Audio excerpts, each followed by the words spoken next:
Mantan pimpinan KPK Muhammad Yassin menjelaskan operasi tangkap tangan Komisi Pemberantasan Korupsi dalam dialog operasi tangkap tangan KPK menjerat Wakil Menteri Ketenagakerjaan Immanuel Ebenezer di program Apa Kabar Indonesia Malam. Berikut cuplikannya kami hadirkan untuk Anda.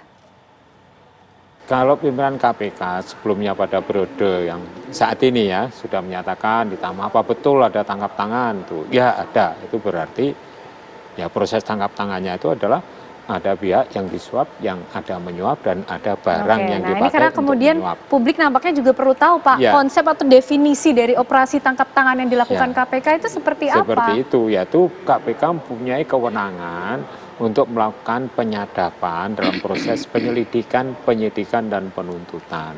Dan umumnya yang terkena itu justru di dalam proses yang awal tadi, proses penyelidikan, orang tidak berasa. Kalau sudah masuk di penyidikan, biasanya sudah tiarap, tidak akan menggunakan HP itu untuk komunikasi. Gitu. Nah, itu yang punya kewenangan itu yang diberikan oleh aturan perundangan adalah KPK. Tapi kalau penegak hukum lain mungkin berbeda ya, tidak seperti di KPK. Makanya KPK disebut dengan katakanlah itu law enforcement itu yang mempunyai apa kelebihan kewenangan lah begitu, an extraordinary body lah begitu. Jadi dilaksanakan dengan cara-cara itu. Nah, kita tunggu.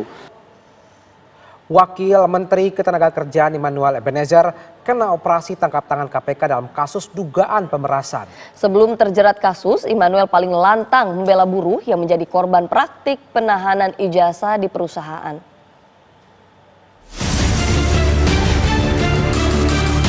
Wakil Menteri Ketenagakerjaan Immanuel Ebenezer gerungan terkena operasi tangkap tangan KPK dalam dugaan kasus pemerasan. Beberapa bulan sebelum kena OTT KPK, Noel Sapana kerapnya termasuk jajaran Kabinet Merah Putih yang paling sering belusukan dan menerima laporan praktik pelanggaran yang dilakukan pengusaha kepada buruh. Jejak Wamenaker bahkan sempat viral ketika inspeksi mendadak ke perusahaan milik Janwa yang menahan ijazah ex-karyawan di Surabaya, Jawa Timur. Ini kesini gimana sih? Ijazahnya di mana sih? Minta pulang ijazahnya Bu, nggak minta apa-apa, nggak minta duit. Udah kasih aja. Saya nggak tahu Pak. Lo kan nggak tahu, ini udah kasih kesini. Vero menerima itu tuh yang Bu Vero menerima ijazah dari karyawan-karyawannya enggak? Tidak ya. Ini ada rekaman ya. Ibu Vero itu pernah sama yang ini di belakang. Kenal. Kita ketemu. Kenal. Menerima ijazah dari yang bersangkutan. Menerima Ijazahnya Dalam program Kabar Petang April 2025, Immanuel bahkan berkomitmen untuk menghilangkan budaya suap hingga calo yang menjadikan buruh korban. Apalagi kayak saya, menteri saya, perintahnya jelas, jangan sakiti hati rakyat, layani rakyat.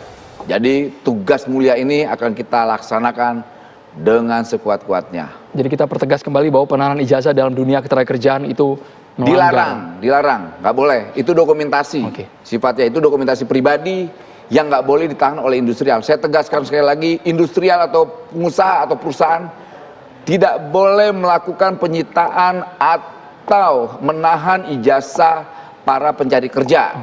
Untuk pengusaha yang nakal, kita akan melakukan tindakan-tindakan hukum, entah itu pemerintah.